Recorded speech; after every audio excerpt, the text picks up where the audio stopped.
नमस्कार, आप देख रहे हैं discovery of Maharashtra news. Lok Sabha चुनाव की सरगर्मियां तेजी से चल रही हैं। महाराष्ट्र में 5 चरणों में चुनाव होंगे।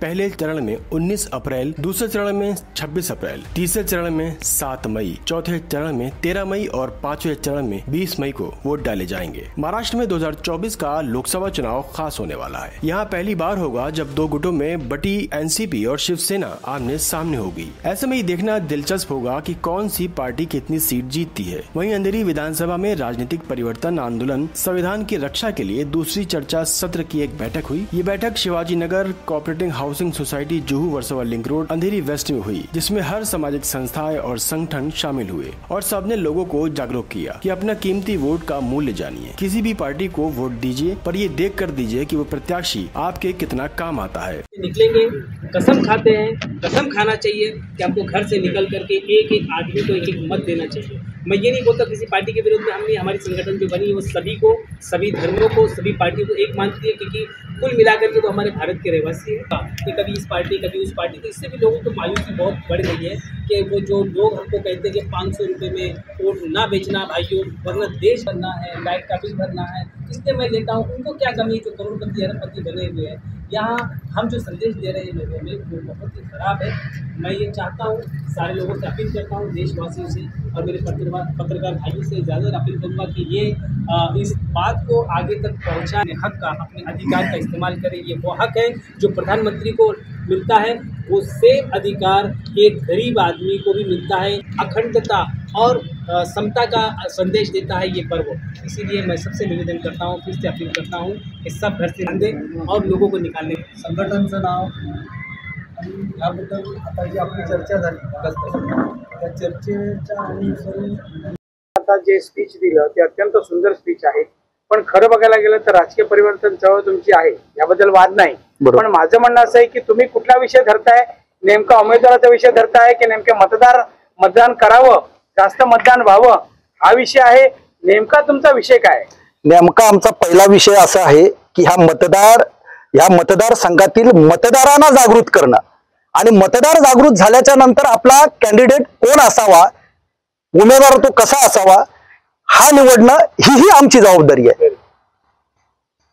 राजकीय चळवळीची तुमची दुसरी सभा होती, आता वेळ आलेली आहे, मतदानाचा वेळ कमी आहे, तुम्ही नागरिकांपर्यंत कशा पद्धतीने जाणार आहात आणि तुम्ही असे काही प्रश्न तयार केलेले आहेत का की आपल्या या लोकसभेमध्ये जे काही प्रलंबित प्रश्न आहेत आणि सामान्य नागरिकांचे जे प्रश्न आहेत ते एखादी उमेदवार पूर्ण करेल, त्यांच्यासमोर तुम्ही काही सभा घेणार आहे, त्यांच्यासोबत बैठक घेणार आहेत का, या संदर्भात काय सांगा? या संदर्भात आम्ही आमच्या चर्चा झालेली आज आम्ही फायनल केलेलं आहे आणि या संदर्भात आम्ही हे 2 ते 3 दिवसात आम्ही त्या संदर्भातील मुद्देही आम्ही ते डिक्लेअर करणार आहोत आणि ते मुद्दे त्यांच्या समोर ठेवणार आहोत।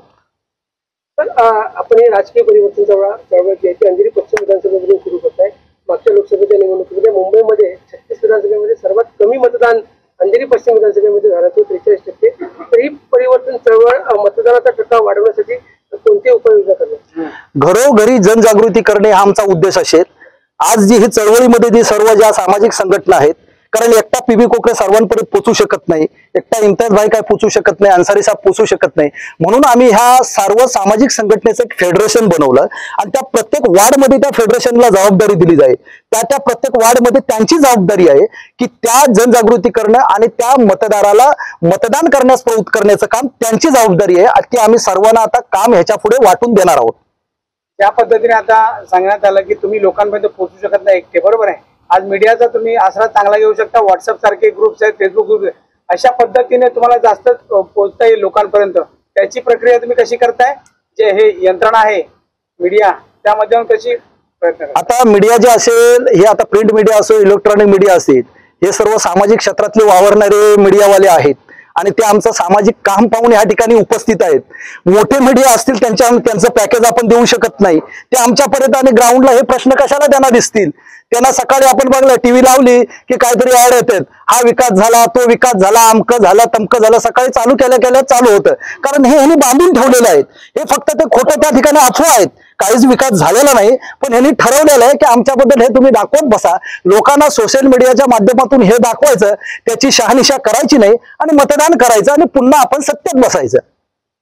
तुमच्यासाठी शेवटचा प्रश्न, ज्या पद्धतीनं आपण मतदान दिल्यानंतर एखादे नागरिक मतदान देतो, तो राजकीय नेता लगेच दुसऱ्या तिसऱ्या पक्षामध्ये जातो, हे मुख्य कारण आहे का की जो मतदाराची जो टक्केवारी कमी झालेली आहे, याकडे कसं पाहताय? आणि जसं तुम्ही पहिल्या सत्रामध्ये आपल्या सभेमध्ये तुम्ही ठराव पास केला होता की उमेदवार आम्ही ठरवत असताना आम्ही त्यांना एक बॉन्ड देऊ की तुम्ही इतर पक्षामध्ये होणार नाहीत, पक्ष प्रवेश करणार नाहीत, ती अट तुमची कायम आहे का?